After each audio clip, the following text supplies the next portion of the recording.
In the desperate final days of World War II, Allied forces uncovered a chilling Nazi secret. Not a new tank or jet, but a plan for a weapon of unimaginable power. This was the Sonnengewehr, or sun gun, a proposal to place a colossal mirror in orbit, turning the sun itself into a weapon. Nazi Germany, obsessed with technological supremacy, envisioned a death ray from space, capable of incinerating cities and boiling rivers dry. The idea was rooted in the regime's belief that radical technology could reverse their fortunes, as seen with the V-1 and V-2 rockets. But the sun gun was even more audacious, a vision of absolute power, holding the world hostage from the heavens. The plan called for a giant orbital mirror to focus sunlight into a searing beam, directed at any target on Earth.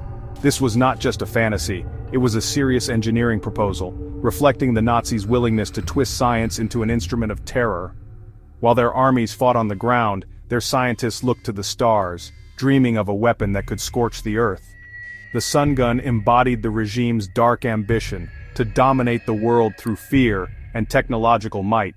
Even as the Reich crumbled, its dream of a superweapon in space remained alive. The discovery of these plans would shock the world and reveal just how far the Nazis were willing to go. The age of wonder weapons had reached for the cosmos. The mind behind the sun gun was Hermann Oberth, a pioneering physicist and one of the fathers of rocketry.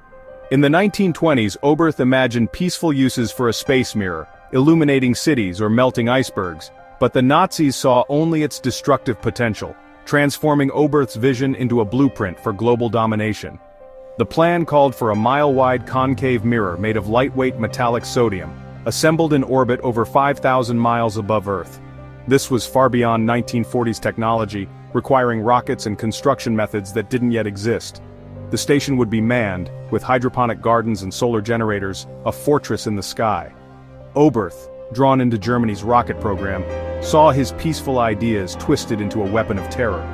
The dream of space exploration became a nightmare of orbital warfare.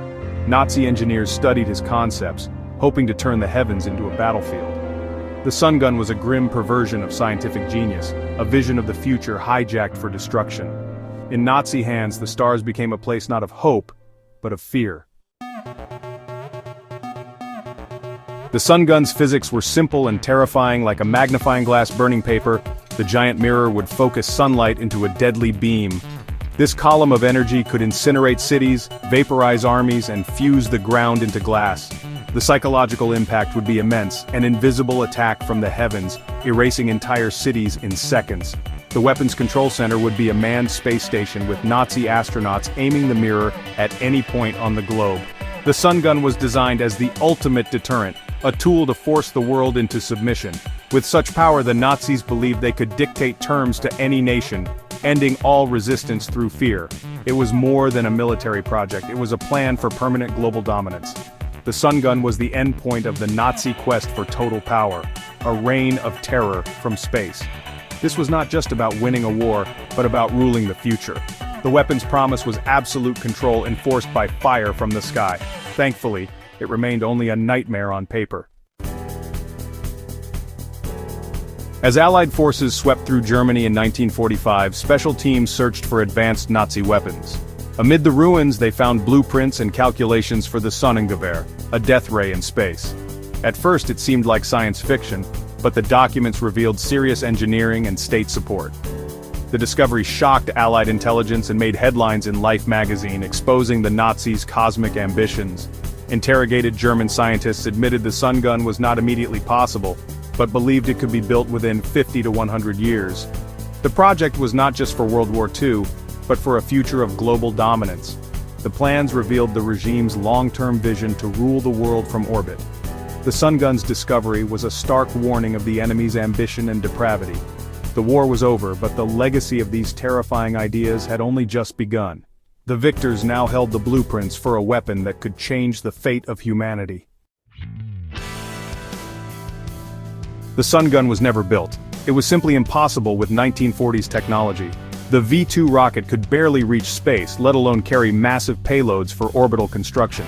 Assembling a mile-wide mirror in zero gravity was pure fantasy. Spacesuits and life support systems didn't exist. Yet, the discovery of the sun gun plans had a profound impact on the Allies, especially the United States. It highlighted the strategic importance of space and triggered a race to capture German rocket technology and scientists. Operation Paperclip brought Wernher von Braun and his team to America, where they became central to the US space program. Von Braun, once a builder of Nazi weapons, would design the Saturn V rocket that took humans to the moon. The sun gun's legacy was a paradox. A Nazi dream of destruction helped launch the age of space exploration. The race for the high frontier had begun, not for domination, but for discovery. The shadow of the sun gun lingered, shaping the future in unexpected ways. The Third Reich fell, and the sun gun was never built, but its legacy endures as a cautionary tale. The project showed how scientific ambition, when twisted by ideology, can lead to monstrous visions. The idea of space-based weapons survived, evolving into Cold War projects like the US Strategic Defense Initiative, Star Wars.